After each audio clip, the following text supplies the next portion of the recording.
বনি, চোখটা মোছো। দেখো, তোমাকে কিন্তু এখন স্বাভাবিক থাকতে হবে। তুমি কিন্তু তোমার মায়ের কথা কাউকে বলতে পারবে না। তাই বলছি, প্লিজ কন্ট্রোল ইউরসেলফ। আমি যে পারছি না গৃহভূত, এক নিমেষে আমার জীবনটা পুরো উল্টে পাল্টে গেল। সে আমার অস্তিত্ব নিয়ে এতদিন ধরে খেলছিল, আমার সব থেকে বড় শত্রু হয়ে এসেছিল। আজ আমি জানতে পারলাম সে নাকি আমার বোন। গৃহভূত, মৌ আমার নিজের বোন, নিজের বোন। বনি দেখো, মেইন খেলাটা কিন্তু খেলেছিল সোহম, আর মৌকে তো শুধু মৌরা হিসেবে ইউজ করেছিল।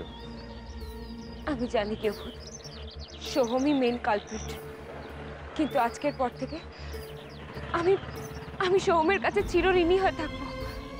সোহম যদি মৌকে আমার জীবনে না নিয়ে আসতো, তাহলে তাহলে এত প্রশ্ন উঠতই না, আর আমি কোনোদিনও মায়ের খোঁজও পেতাম না গৃহভূত। আজ আমরা দুই বোন মিলে অনেক অনেক কথা বলবো। আমি মৌকে কাছে টেনে নেবো গৃহভূত, কাছে টেনে নেবো। বনি, কখনোই ভুলটা করো না। কেন? আমি তো জেনে গেছি মৌ আমার বোন। কিন্তু সেটা মৌ জানে না। তুমি যদি মৌকে জানাও আর মৌ যদি কোনোভাবে রিয়্যাক্ট করে, তাহলে কিন্তু সবাই জেনে যাবে তোমার মা বেঁচে আছেন। আর ভুলে যাও না, তোমার মা কিন্তু বারবার করে বলেছেন তুমি কিন্তু তার অস্তিত্ব কথা কাউকে জানাতে পারবে না। আচ্ছা গৃহভূত, মায়ের বেঁচে থাকার কথাটা মা কেন চায় না বাবাকে জানাতে? আর বাবাই বা কেন আমাকে মায়ের ব্যাপারে মিথ্যে বলে এসেছে? কি মিথ্যে? যখনই বাবাকে মায়ের মৃত্যুর ব্যাপারে জিজ্ঞেস করেছি, বাবা বলেছে তোর জন্মের পর থেকে তোর মায়ের শরীরটা কেমন খারাপ হতে শুরু হলো। তখন ডাক্তার বললো চেঞ্জের জন্য বাইরে নিয়ে যেতে। তোর মা না ওই জার্নির দখলটা নিতে পারলো না, কেমন সিঙ্ক করতে শুরু করলো। তখন ডাক্তারকে ফোন করবো তার আগে তো মা শেষ হয়ে গেল। আজ আমি বুঝতে পারছি গৃহভূত, মায়ের মৃত্যুর গল্পটা পুরোটাই সাজানো, মিথ্যে।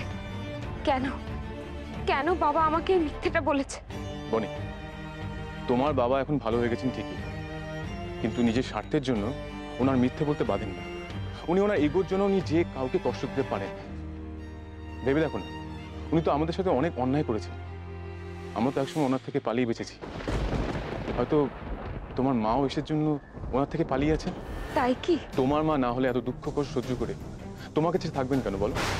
আর প্রাণের ভয় বলতে তোমার মা কি বলতে চাইলেন? তোমার বাবা তো একসময় আমাকেও প্রাণে ভয় দেখিয়েছিলেন।